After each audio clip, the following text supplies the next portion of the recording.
नमस्कार साथियों, आचार्य क्लासेस में आप सभी का हार्दिक स्वागत है।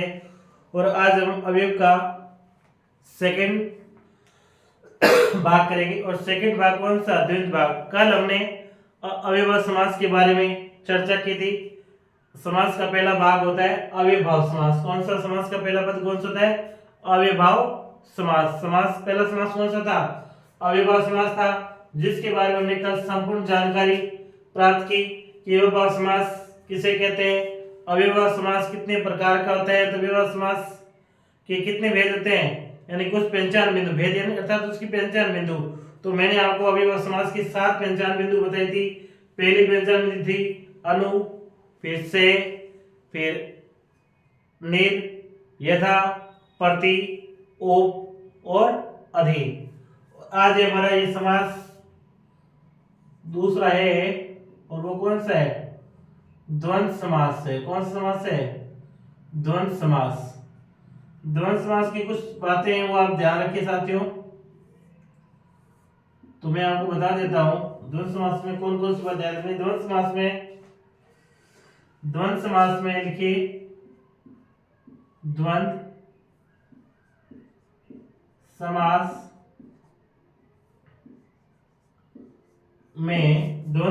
में परस्पर द्वंद्व समास में परस्पर आकांक्षा युक्त आकांक्षा आकांक्षा युक्त आकांक्षा युक्त द्वंद्व समास में परस्पर आकांक्षा युक्त दो पदों के दो पदों के दो पदों के मध्य मध्य में च। इस चे का अर्थ क्या आता है? और। चे आता है, चे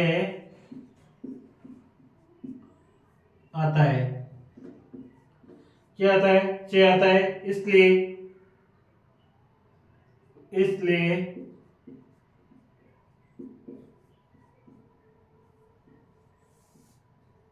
द्वंद्व समास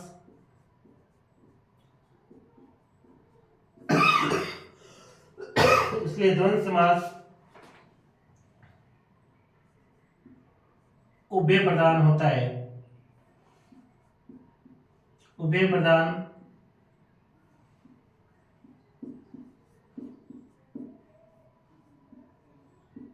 उभय प्रधान होता है। जैसे जैसे क्या है?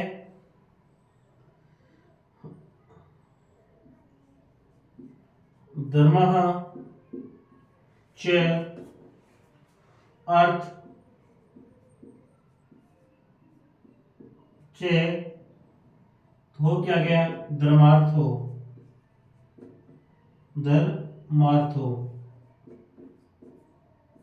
क्या हो गया? धर्मार्थो। इसमें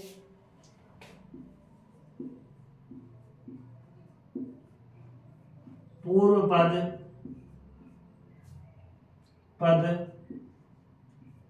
धर्म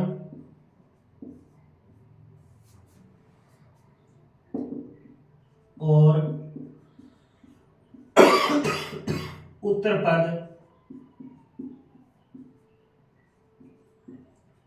अर्थ, इन दोनों की ही प्रधानता है। इन दोनों की प्रधानता है।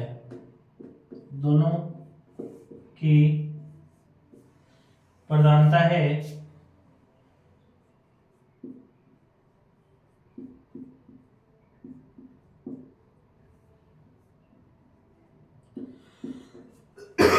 प्रधानता है।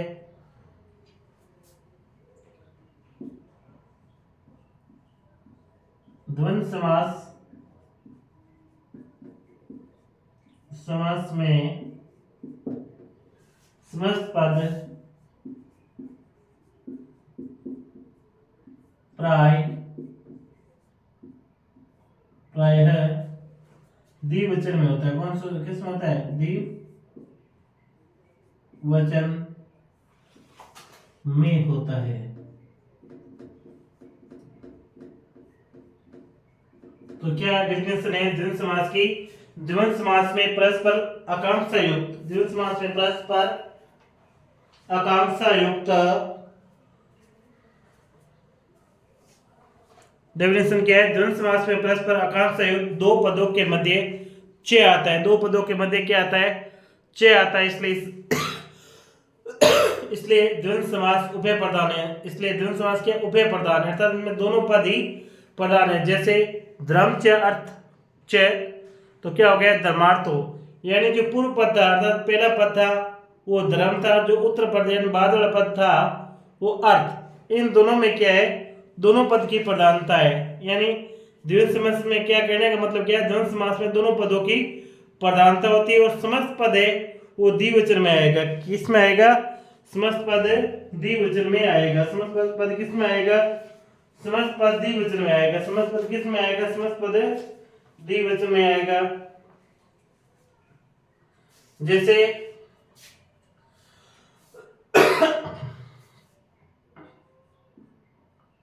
राम चे श्याम चे।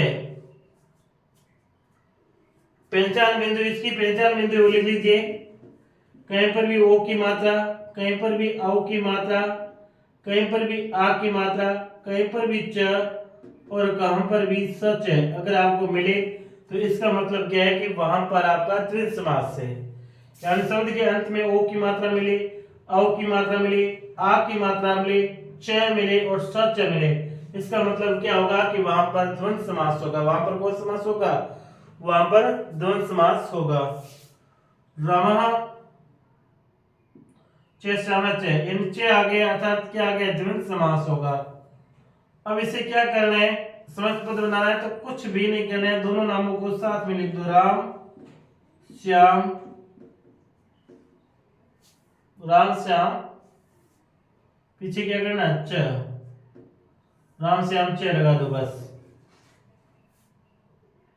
या हम ऐसे भी लिख सकते हैं इसका उत्तर, राम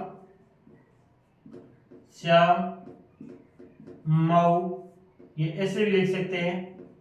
राम श्याम मो, ये ऐसे भी लिख सकते हैं। राम श्याम सच है। यानी आपकी जो पहचान बिंदु है उनके रूप में हम लिख सकते हैं। जैसे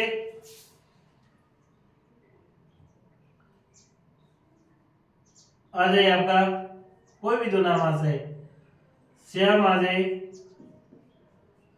श्याम चे घनश्याम च, इस प्रकार से आ जाए तो एक ही डिफरेंस याद रखनी कि च आ गया अर्थात द्वंद्व समास आ गया। अब इनमें से कोई भी एक उदाहरण के रूप में हम लिख सकते हैं। जैसे मैंने अभी इसमें लिख दिया, दोनों को क्या करना है? साथ में लिखना, श्याम और घनश्याम, श्याम घन श्याम, बस चे लिख दो, छे लिख दो, चे औ लिख दो, एक ही बात है समस्त पद में। राम में श्याम श्याम चे, तो ये आपका द्वंद्व समास है। क्या है? द्वंद्व समास। इस प्रकार से द्वंद्व समास होगा। कोई भी नाम आ रहे दोनों को क्या करना है? चे का लोप करके दोनों नामों को क्या करना है? साथ साथ में लिखना है। क्या करना है?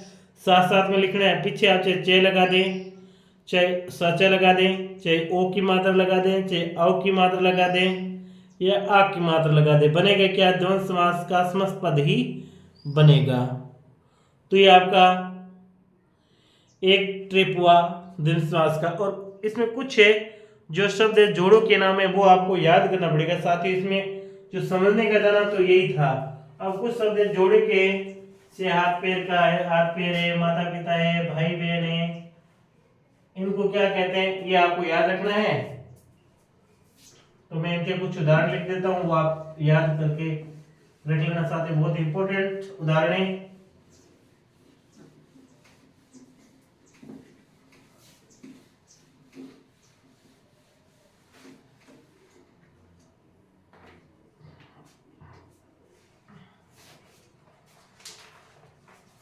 जैसे आ जाए शिव, चे,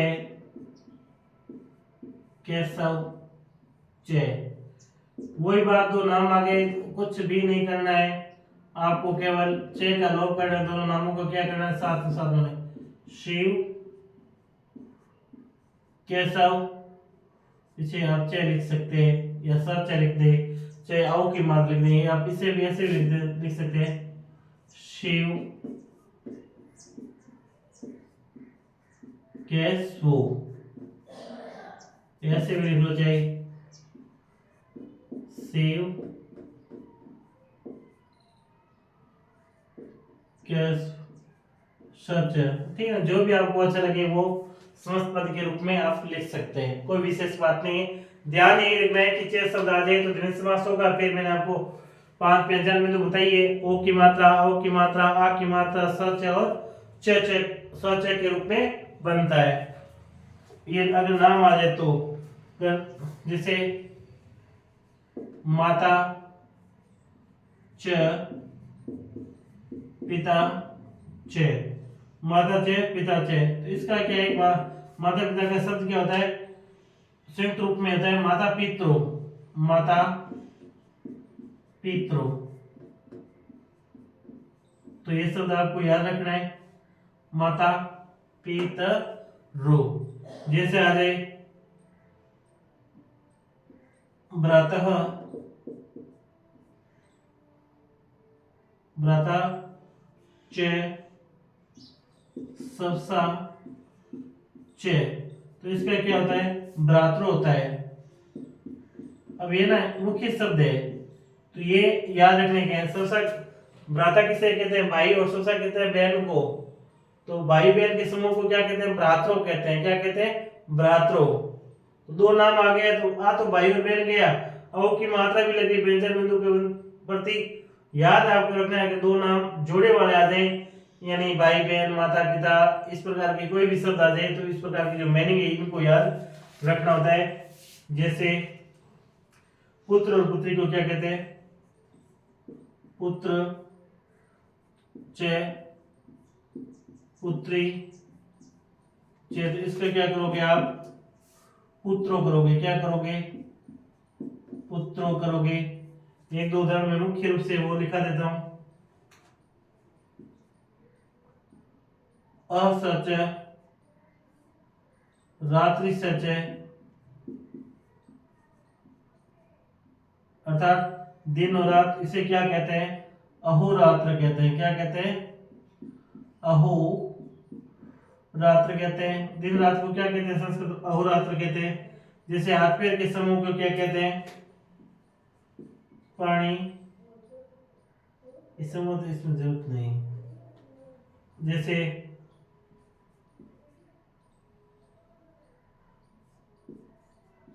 सुखम च, दुखम च आ गया, तो इसका क्या होगा, सुख दुख, दुख सुख दुखम। ये जोड़े के शब्द है वो इस प्रकार से बनेंगे। और बाकी मैंने आपको पहले ही बता दिया था कि अगर नाम का आ जाए तो नामों में हमें क्या करना है, याद यही रखना है कि आ की मात्रा, औ की मात्रा, स च और औ की मात्रा, ये व्यंजन बिंदु होती है। मात्रा क्या है, व्यंजन मुख्य। अगर दो नामों का जोड़ा है, नाम का, ये तो क्या है कि मुख्य शब्द है, ये तो याद करने योग्य बात है। माता पितरो, भ्रातरो, पुत्रो, अहोरात्रो, सुख दुख, जो दो नाम आ जाए बिल्कुल सिंपल, जैसे गीता और सीता आ जाए, माता गीता सीता आ जाए, सीता या लता आ जाए, राम श्याम आ जाए, राम घनश्याम आ जाए, मोहन श्याम आ जाए, मोहन कवि आ जाए, मोहन अखिलेश आ जाए, कुछ भी नाम आ जाए, तो उनके पीछे आपको एक ही बात रखना है, ओ की मात्रा, औ की मात्रा, च, सच और आ की मात्रा हो, वहां पर हमेशा द्वंद्व समास होगा। वहां पर हमेशा कौन सा समास होगा, वहां पर हमेशा है द्वंद्व समास होगा। वहां पर हमेशा कौन सा समास होगा, वहां पर हमेशा द्वंद्व समास होगा। तो ये साथियों आपका द्वंद्व समास था, स्क्रीनशॉट लीजिए, फिर हम आगे बढ़ते हैं।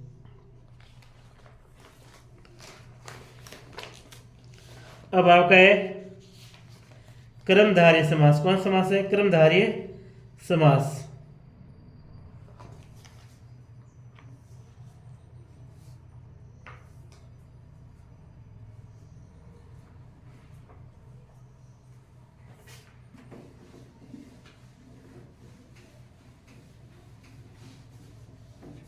समास का तीसरा भाग है कर्मधारय समास। कौन समास है? कर्मधारय समास।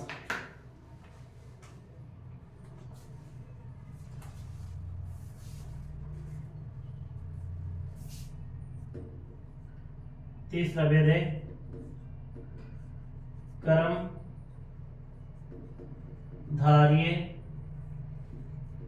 समास। कर्मधारय समास, तो कर्मधारय समास में क्या होता है? दोनों पदों में समान विभक्ति का प्रयोग होता है। कर्मधारय में क्या होता है? दोनों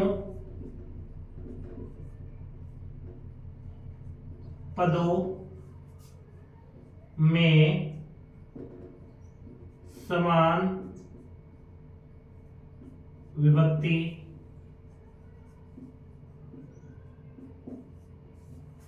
का प्रयोग होता है। समान विभक्ति का क्या होता है? प्रयोग होता है। दोनों पदों में क्या होता है? समान विभक्ति का ही प्रयोग होता है। जैसे दोनों पदों में क्या है? समान विभक्ति का प्रयोग होता है।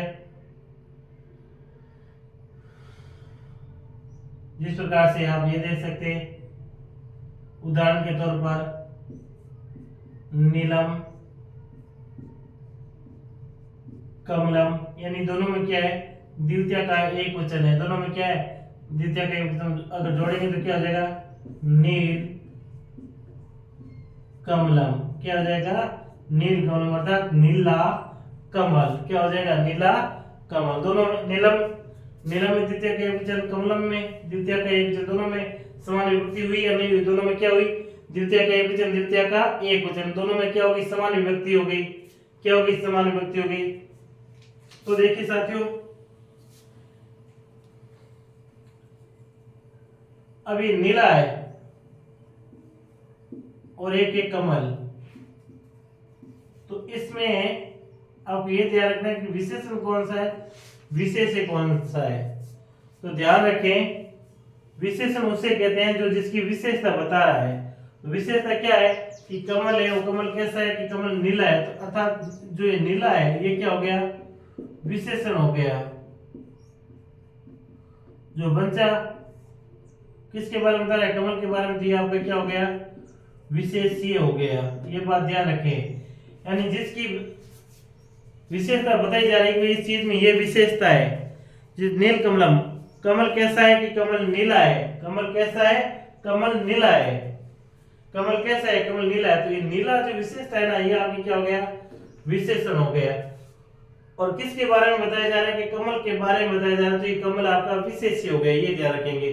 तो अगर ये आपको पता हो गया है तो साथियों आप स्क्रीनशॉट लीजिए और फिर हम आगे बढ़ते हैं। इतने ही साफ कर देता हूं बस। तो साथियों कर्मधारय समास में एक पहला है विशेषण विशेष्य समास। विशेषण विशेष्य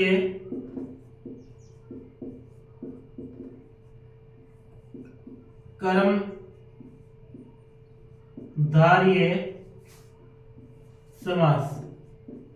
कर्मधारय समास में पहला समास कौन सा है? कर्मधारय समास दो प्रकार का है, विशेषण विशेष्य समास और उपमान और उपमेय समास। विशेषण विशेष्य में क्या है?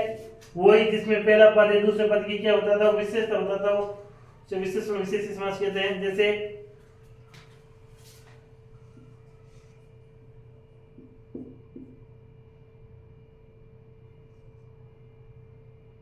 जैसे क्या है?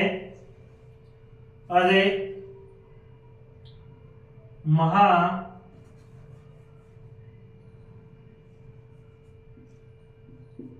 महापुरुष आ जाए, महापुरुष आ जाए, तो इसमें विशेषता बताई जा रही है कि नहीं? विशेषता ये बताई, पुरुष कैसा है कि पुरुष महान है। पुरुष कैसा है कि पुरुष महान है। तो इसमें कौन सी विशेष कौन समास हो गया? विशेष में विशेषी समास। पुरुष कैसा है कि पुरुष महान है, तो हो गया ना कर्मधारय विशेष में विशेषी समास। तो दोनों में हमें क्या करनी है कि विभक्ति एक ही जैसे रखनी है। विसर्ग आ गया ना, तो हमें क्या करना, महा का हो गया मानः पुरुष, बस इतना ध्यान रखना। दोनों में क्या करना है, विभक्ति एक जैसी लगानी है। फिर जैसा को क्या कहते हैं, इति कहते हैं, जैसे इति है जैसा, तो पीछे लगा देंगे इति, ये ध्यान रखना है। महान पुरुष है इति, विशेष तौर से आपको इति शब्द पीछे लगाना है। जैसे आ जाए आपके श्वेत वस्त्रम। श्वेत वस्त्रम यानी वस्त्र कैसा है कि वस्त्र सफेद है। श्वेत वस्त्र में वस्त्र कैसे हैं कि वस्त्र सफेद है, तो इसमें विशेषण क्या हो गया, सफेद हो गया ना। तो एक जैसे हमें रखनी श्वेतम वस्त्रम इति, इन दोनों पद एक ही जैसा विभक्ति होनी चाहिए। ये भी द्वितीय का एकवचन, ये भी द्वितीय का एकवचन हो गया। ये प्रथमा का एकवचन, ये भी प्रथमा का एकवचन था। ये द्वितीय का एकवचन, तो ये भी द्वितीय का एकवचन। बस ये विशेष तौर से ध्यान रखना है। जैसे एक है पुरुष, एक है पुरुष, पुरुष कितना है कि पुरुष एक है, तो क्या लिखोगे, एक पुरुष इति। पुरुष कितना है कि पुरुष एक है। एक है पुरुष है इति, पुरुष कितना कि पुरुष है, एक है पुरुष है इति। फिर है पीताम्बरम,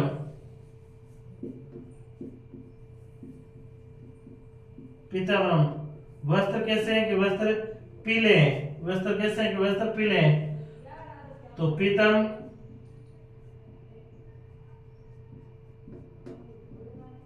अम्बरम इति। वस्त्र कैसे हैं कि वस्त्र पीले हैं। तो ये ध्यान रखेंगे साथियों,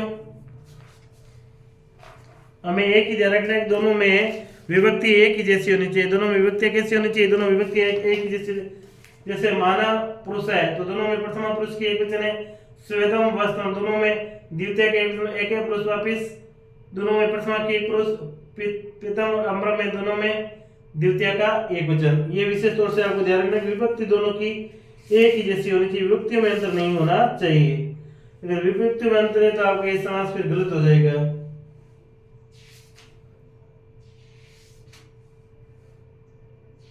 लीजिए स्क्रीनशॉट, आगे बढ़ते हैं हम।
जैसे एक दो उदाहरण आप और लिख लीजिए, मैं फटाफट लिख रहा हूं क्योंकि तरीका तो सेम ही, उदाहरण में लिखा देता हूं आपको। जैसे पुरुष व्याघ्र है, पुरुष व्याघ्रम, तो क्या होगा, पुरुषम व्याघ्रम इति। ये आ जाए घनश्याम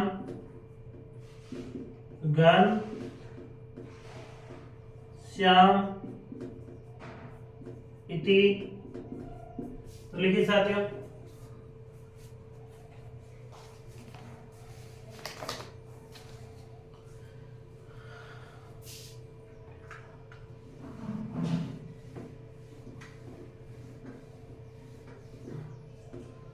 अब एक है इसका और एक उपमान उपमेय कर्मधारय समास। क्या है? उपमान उपमेय कर्मधारय समास। इसके उदाहरण क्या है कि इसमें एक दूसरे से तुलना की जाती है कि ये कैसा है, वैसा है, कि चंद्रमा जैसा सुंदर है, घनश्याम जैसा है, उसके वैसा है। अगर इस प्रकार से हो तो वहां पर क्या होता है? उपमान उपमेय समास हो जाए। जैसे चंद्रमुखम, चंद्रमुखम शब्द आ गया, विभक्ति तो सेम रखनी है। अब समान वाला शब्द लाना है कि चंद्रमुख में मुख है वो कैसा है? कि चंद्रमा जैसा है। यानी अगर तुलना की जाए तो वहां उपमा उपमेय समास होगा। तो हमें क्या करना? दोनों में एक जैसी विभक्ति लगानी है। चंद्रम इव मुखम, यानी चंद्रमा के समान मुख। चंद्रम एवं मुखम, यानी चंद्रमा के समान मुख है। किसके समान मुख है? तो चंद्रमा के समान मुख। जैसे घनश्याम, बादल कैसे हैं? ये बादल श्याम की तरह है। तो आप लिख सकते हैं गणः इव श्यामः। तो बादल कैसे हैं? कि बादल घनश्याम की तरह है। बादल कैसे हैं? बादल घनश्याम की तरह है, ईश्वर की तरह है, कृष्ण भगवान की तरह है। वज्र कठोरम, वज्र कठोरम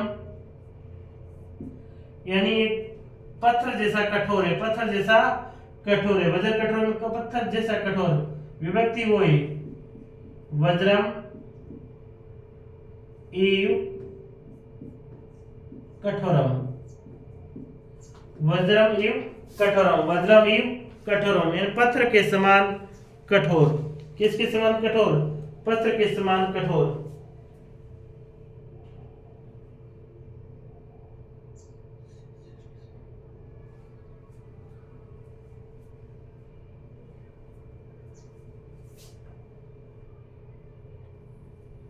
जैसे बहुत उदाहरण नहीं, लेकिन साथियों ये हमारा कर्मधारय समास है। अगर कहीं समस्या आए तो आप मुझे अवगत करवा सकते हैं कि हमारे भाई इस प्रकार की दिक्कत आ रही है, हमें आपको कहीं पर भी समस्या होगी तो मुझे अवगत करवाइए, कमेंट बॉक्स में लिखिए। बस कर्मधारय समास दोनों पदों में समान व्यक्ति का प्रयोग होता है। दोनों पदों में क्या होता है? समान व्यक्ति का प्रयोग होता है। जैसे नीलम कमलम, यानी नीलम में भी क्या है? द्वितीय का एक वचन है। कमलम में भी क्या है? द्वितीय का एक वचन है। और फिर क्या है कि मैंने पहला समास क्या बताया? कर्मधारय समास का पहला भेद था विशेषण विशेष्य कर्मधारय समास, जिसमें एक पद है दूसरे पद की क्या बताता है? विशेषता बताता है। अगर वो शब्द आपको मिले तो वहां पर क्या होगा? विशेषण विशेष्य कर्मधारय समास। और इसका दूसरा भेद होता है उपमान उपमेय कर्मधारय समास, जिसमें क्या है? एक शब्द है दूसरे शब्द की क्या करता है? तुलना करता है। कि चंद्रमुखम, मुख कैसा है? चंद्रमा के समान है। तो क्या? चंद्रम इव मुखम घनश्याम, घनश्याम कैसा है? कि श्याम की तरह है। तो घन इव श्याम। वज्र कठोरम, पत्थर के समान कठोर, तो वज्रम इव कठोरम। तो लीजिए साथियों स्क्रीनशॉट, फिर हम आगे बढ़ते हैं। और नेक्स्ट समास है हमारा चौथा समास द्विगु समास है। द्विगु समास बहुत ही सरल है। इसमें आपको जहां पर भी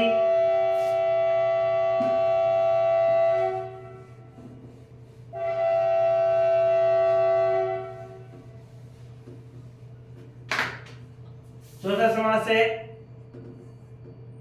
द्विगु समास। कौन सा समास? द्विगु समास। द्विगु समास में कुछ भी नहीं है। द्विगु समास में आपको इतना ही रखना है कि अगर संख्यावाची शब्द आ जाए तो वहीं पर आपका द्विगु समास होगा। बस आपसे पेपर में इतना ही पूछा जाएगा कि इसमें समास कौन सा है, तो इसमें द्विगु समास है और समास विग्रह कीजिए बस। और द्विगु समास में षष्ठी विभक्ति का प्रयोग होगा। कौन सी विभक्ति का प्रयोग होगा? षष्ठी विभक्ति में। जैसे आ रहे द्विगु समास में संख्यावाची, बस याद कर रखना है कि द्विगु समास में क्या है, संख्यावाचक शब्द का प्रयोग होता है। क्या? संख्यावाची शब्द। जहां पर भी संख्यावाची शब्द होंगे वहां पर द्विगु समास होगा। क्या होगा? जहां पर भी संख्यावाची शब्द वहां पर द्विगु समास।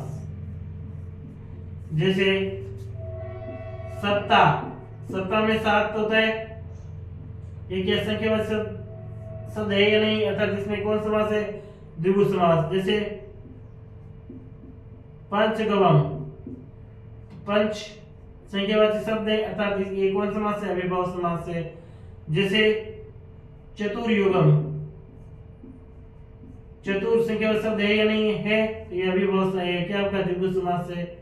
जैसे त्रिलोकी, ये भी संख्यावाची शब्द है, तो इसमें भी क्या होगा? द्विगु समास होगा।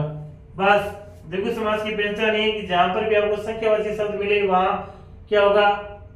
द्विगु समास होगा। जैसे सप्ताह में 7 तो द्विगु समास, पंचगवा में 5 तो अर्थात द्विगु समास, चतुर्गुण में 4 तो अर्थात द्विगु समास, त्रिलोकी में 3 तो अर्थात द्विगु समास। यानी जहां पर भी आपको संख्यावाची शब्द मिले वहां पर क्या होगा? द्विगु समास होगा। अब क्या है इसमें? समूह को क्या है? 7 दिनों के समूह को क्या कहते हैं? सप्ताह कहते हैं ना। तो हमें लिखना क्या है? लिखना तो षष्ठी का एक वचन है। क्या लिखना है?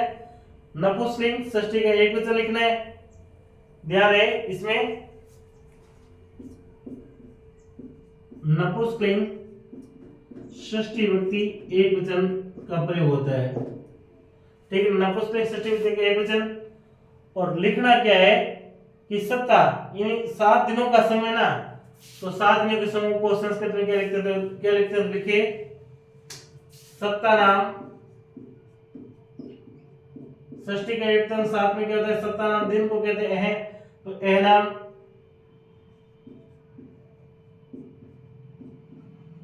समाहरिति, समाहर इति। पंच को पंचनाम, क्या कहेंगे? पंचनाम। गवाम,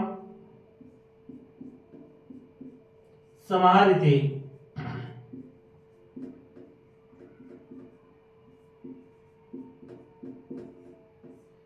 चतुर्युगम को चतुर्णाम,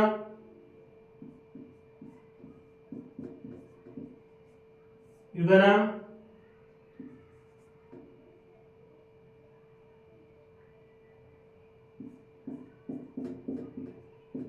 युगनाम समाहरिति।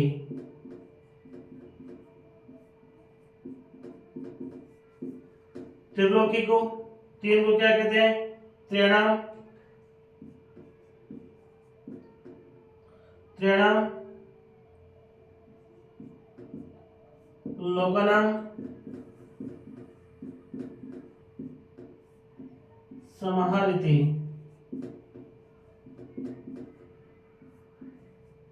बस बहुत ही सरल है साथियों।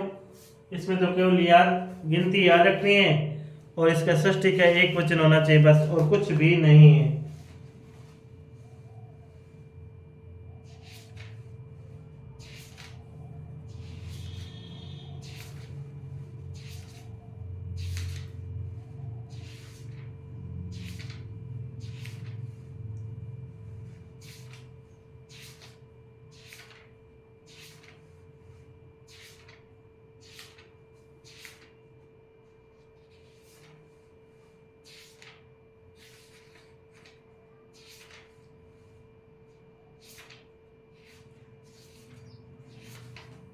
तो स्क्रीनशॉट लीजिए साथ, फिर आगे बढ़ते हैं हम और पांचवा समास करेंगे। और पांचवा समास है हमारा तत्पुरुष समास। कौन समास है? तत्पुरुष समास।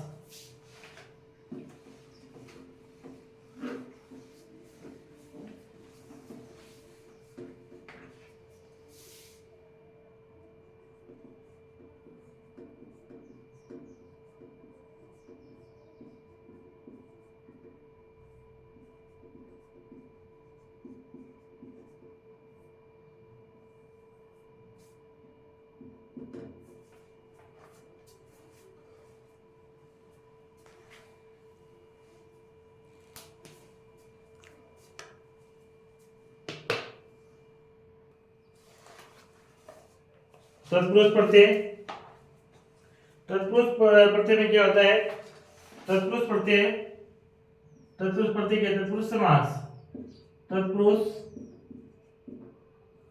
समास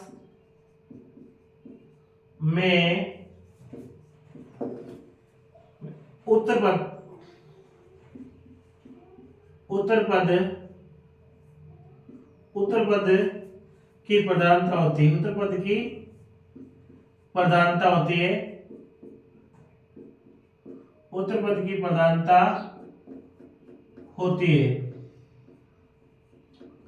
किसकी प्रधानता होती है? उत्तर पद की प्रधानता होती है। यथा, जैसे यथा राजपुरुष,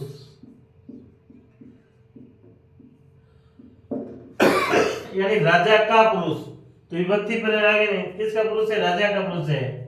तो इसमें प्रथम पद है, प्रथम पद है, यानी जो राज है ये क्या है? मुख्य है।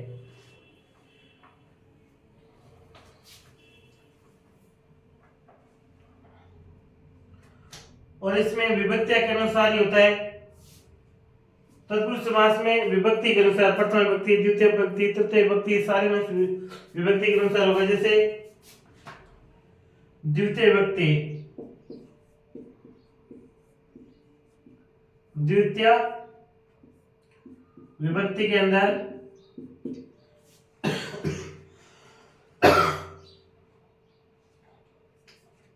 इसमें प्रथम पद द्वितीय विभक्ति, प्रथम पद द्वितीय विभक्ति का एवं द्वितीय पद प्रथमा विभक्ति होता है। इसमें क्या है? द्वितीय विभक्ति में ध्यान रखेंगे कि प्रथम पद, प्रथम पद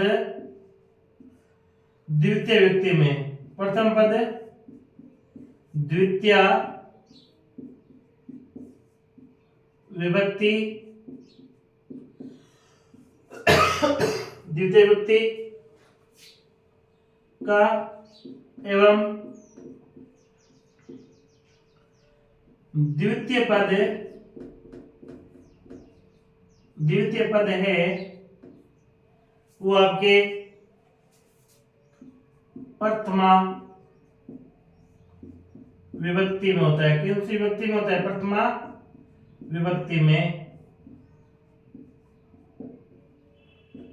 होता है। जैसे उदाहरण है आपके यथा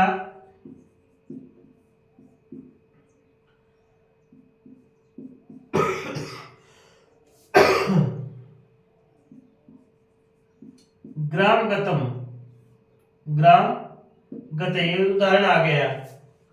तत्पुरुष में विभक्ति होती है, द्वितीय से लेकर सप्तमी तक विभक्ति होगी, यानी द्वितीय विभक्ति का उदाहरण आ जाए तो इसमें क्या होता है कि द्वितीय पद है, जो द्वितीय पद ये गत और पहला पद है क्या? ग्राम। जो द्वितीय, प्रथम पद में द्वितीय विभक्ति, तो ये प्रथम पद है, इसमें द्वितीय विभक्ति होगी। कौन सी विभक्ति होगी?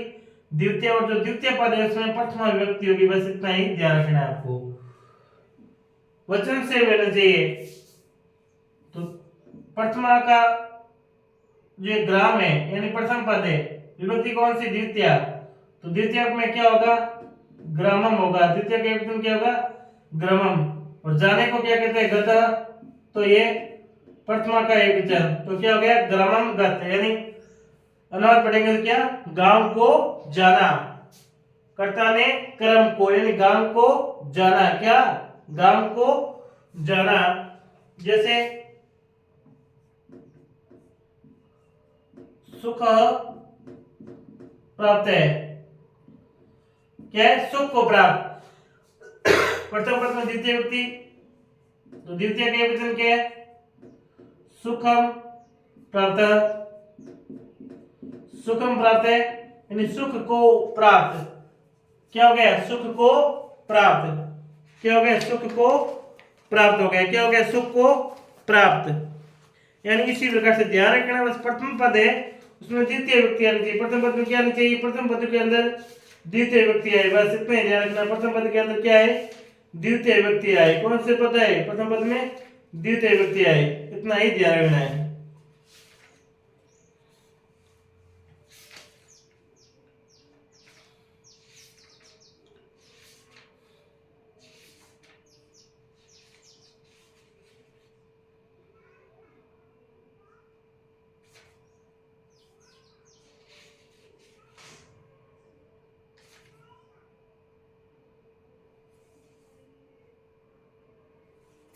ठीक है साथियों, अब तृतीय तृतीय विभक्ति लिख लेता हूं। ये लिखिए,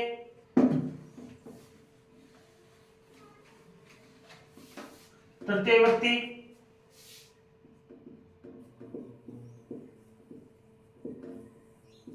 तृतीय विभक्ति। तृतीय विभक्ति में क्या है, इसमें प्रथम पद तृतीय विभक्ति में प्रथम पद तृतीय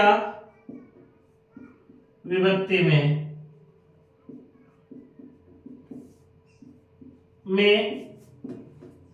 तथा द्वितीय पद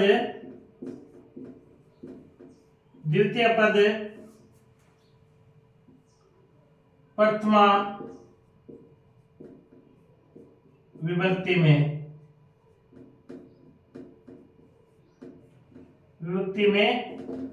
होता है।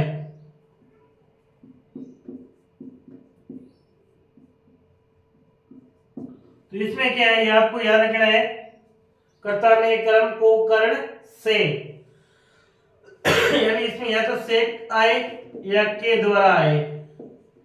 क्या है, से या के द्वारा। कर्ता ने कर्म को कर्ण से या के द्वारा। जैसे आ जाए यथा, उदाहरण क्या एग्जाम्पल है विद्याहीन।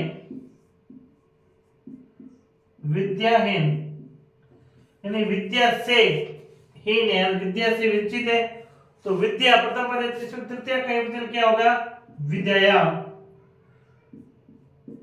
विद्या और द्वितीय पद का विभक्ति हीनः, तो क्या हो गया,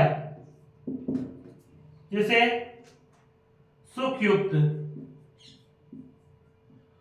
सुख युक्त। प्रथम पद क्या, तृतीय, तो रामेण, तो सुखेन,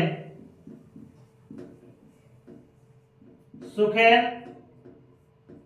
युक्त।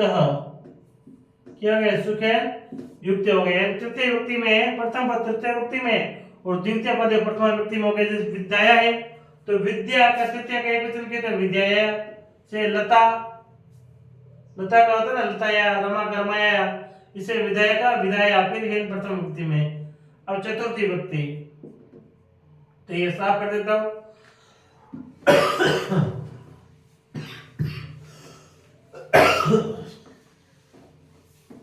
चतुर्थी विभक्ति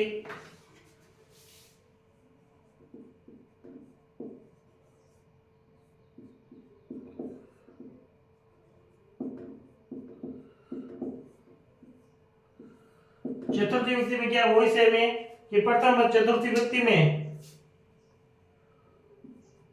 प्रथम पद चतुर्थी विभक्ति में तथा द्वितीय पद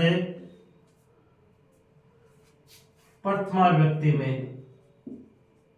प्रथमा विभक्ति में।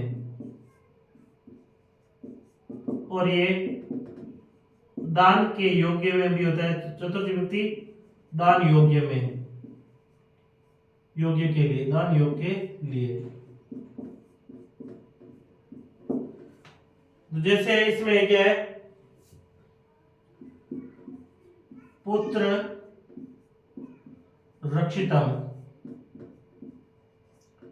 शब्द आ गया पुत्र रक्षितम, यानी पुत्र कर्ता ने कर्म को कर्ण से संप्रदान के लिए, चतुर्थ विभक्ति संप्रदान यानी के लिए। तो अब क्या होगा, पुत्र के लिए रक्षा, पुत्र के लिए रक्षा। तो पुत्र है वो चतुर्थी का विभक्ति का एकवचन होगा, फिर ये रक्षितम का रक्षितम यानी द्वितीय का एकवचन, प्रथमा का एकवचन। तो क्या है, चतुर्थी का एकवचन पुत्राय पुत्र का क्या हो गया, पुत्राय, रक्षक हो गया रक्षितम, पुत्राय। ये चतुर्थी विभक्ति का एक वचन, ये वापिस प्रथमा का एक वचन। ये फलम होता है ना, फलम फलम प्लेन, फलम प्लेन प्लेन। जैसे गो सुखम, गो सुखम यानी गाय के लिए सुख। तो गो प्रथम विभक्ति है, तो प्रथम पद है ना गो, तो चतुर्थी का एक वचन क्या होगा, गवे, गवे सुखम यानी गाय के लिए सुख। गो सुखम यानी गवे सुखम यानी गाय के लिए सुख। गवे ये चतुर्थी का एक वचन है, सुखम द्वितीय पद है, प्रथम विभक्ति का एक वचन है। तो इस प्रकार से आप ध्यान रखेंगे। तो लीजिए स्क्रीनशॉट, फिर हम आगे बढ़ते हैं।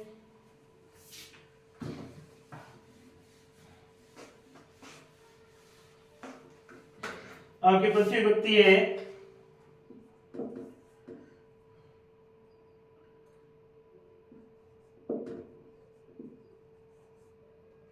पंचमी विभक्ति,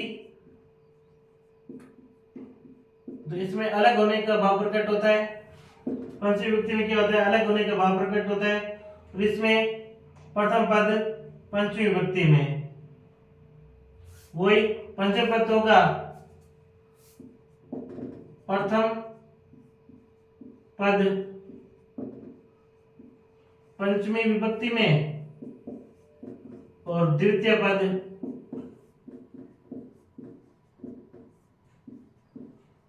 प्रथमा विभक्ति में, और साथ में इसमें अलग होने का भाव होता है, अलग होने का भाव होता है। यानी से तो आता है, और से किसमें अलग होने का, पेड़ से पत्ता गिरा, पेड़ और पत्ता क्या हो गया, अलग हो गया। तो जैसे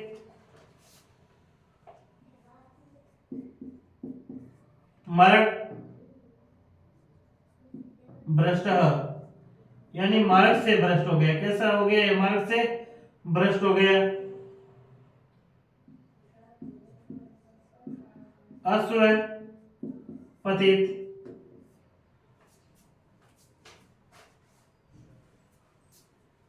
यानी इसमें मार्ग भ्रष्ट, तो पंक्ति क्या लिखेंगे, मार्ग से भ्रष्ट यानी मार्ग से भ्रष्ट होना, मार्ग से अलग होना, से अलग होना, मार्ग से अलग होना। तो पंचमी विभक्ति होगी, तो क्या हो गया, मार्गात भ्रष्टः। पंचमी अश्वातः पतितः। इस प्रकार से यानी अलग होने का भाव प्रकट हो तो वहां पर पंचमी विभक्ति का प्रयोग होता है। और पंचमी विभक्ति में ये रहना, प्रथम पद में है आपको पंचमी विभक्ति का प्रयोग, और द्वितीय विभक्ति में आपका प्रथम विभक्ति का प्रयोग होता है। लीजिए स्क्रीनशॉट, फिर हम आगे बढ़ते हैं साथियों।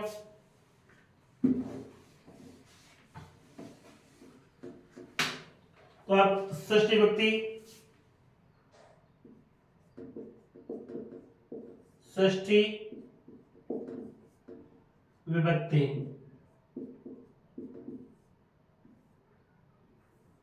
षष्ठी विभक्ति क्या है कि प्रथम पद षष्ठी विभक्ति में और द्वितीय पद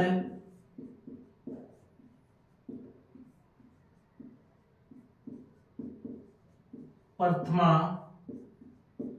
विभक्ति में। ठीक है ना। तो क्या है, इसमें देशभक्त, जैसे दासी पुत्र,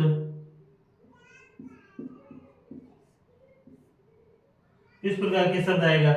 तो हिंदी पढ़ेंगे तो क्या, देश का भक्त अर्थात षष्ठी विभक्ति, समंत कारक के का की रे रा री, दासी पुत्र, दासी का क्या आ गया, का आ गया था, समंत कारक के षष्ठी विभक्ति आ गई। देश, देश का षष्ठी विभक्ति का एक वचन क्या होता है, देशस्य, देशस्य भक्तः। और दासी का षष्ठी का विभेदन क्या हो जाता है? दास्या पुत्रः, दास्यः पुत्रः। इस प्रकार से हमें साथियों ये विभक्तियों का प्रयोग करना है और इस प्रकार की पंक्तियों में तत्पुरुष समास होता है, तो ये हमें ध्यान रखना है। और तत्पुरुष समास की अंतिम पंक्ति है वो है सप्तमी विभक्ति। कौन सी विभक्ति? सप्तमी विभक्ति।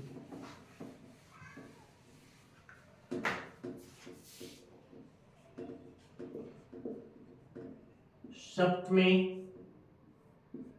विभक्ति।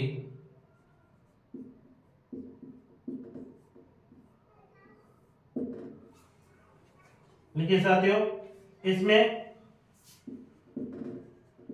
प्रथम पद सप्तमी विभक्ति में और द्वितीय पद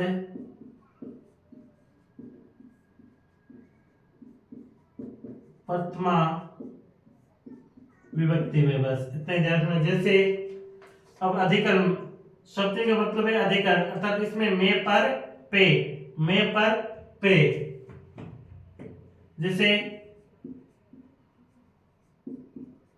सभा पंडित,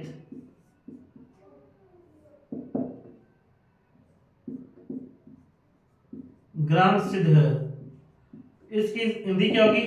सभा में यानी अधिकरण, गांव में सिद्ध। तो सप्तमी में क्या है वचन?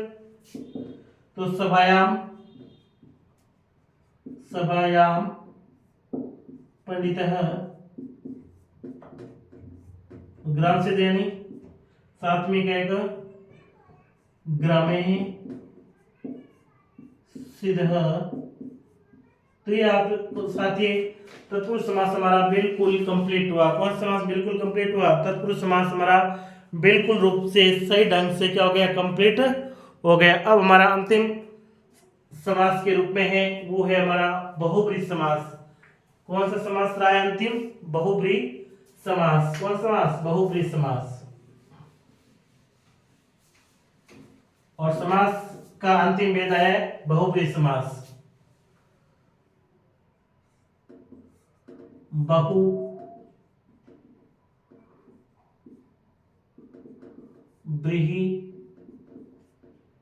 समास। ये साथी समास ज्यादा समझने से ज्यादा है कि आप इसे याद करने योग्य समास ही है। यह समझने हमें समझना तो है ही है, साथ में क्या करना है, इसे जो मुख्य शब्द है ना क्या करना है? याद करना है। ये समास मुख्य रूप से हमें क्या करना है? एकदम सही ढंग से याद करना है बस।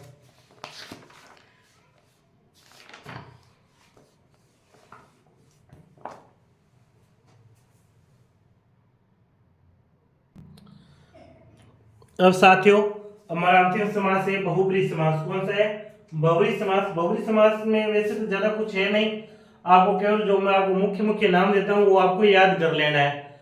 फिर भी बहुब्रीहि समास बता देता हूँ कि जैसे कोई तीसरा अर्थ निकले, पेट है जिसका बड़ा, पेट और एक बड़ा, और तीसरा अर्थ क्या? जिसका पेट बड़ा है उसे क्या कहते हैं? गणेश जी कहते हैं। यानी पेट है उधर, यानी जिसका पेट उधर लंबा है उसे क्या कहेंगे? गणेश जी। जिसके हाथ में क्या हो? चक्र, उसे क्या कहते हैं? विष्णु भगवान कहते हैं। क्या कहते हैं? जिसके 10 सिर है उसे क्या कहेंगे? रावण कहेंगे। तो इस प्रकार के जो कोई अन्य अर्थ निकले दो शब्दों से निकल करके, यानी लंबा उधर, यानी एक तो लंबा यानी लंबा हो गया, बड़ा हो गया, एक उधर पेट हो गया, जिसका बड़ा पेट है लंबा उधर है वो क्या है? वो गणेश जी। यानी तीसरा अर्थ क्या निकलेगा? गणेश जी। इस प्रकार के वाक्य हो गए, वहां पर बहुब्रीहि समास हो गया, आपको ज्यादा दिक्कत की बात नहीं है, ठीक है ना। तो मुख्य मैं आपको लिखा देता हूं, जैसे धनुष प्राणी, धनुष पाणी, तो इनकी आप याद कर लेना, ज्यादा कुछ नहीं है। धनु पाणो यस्य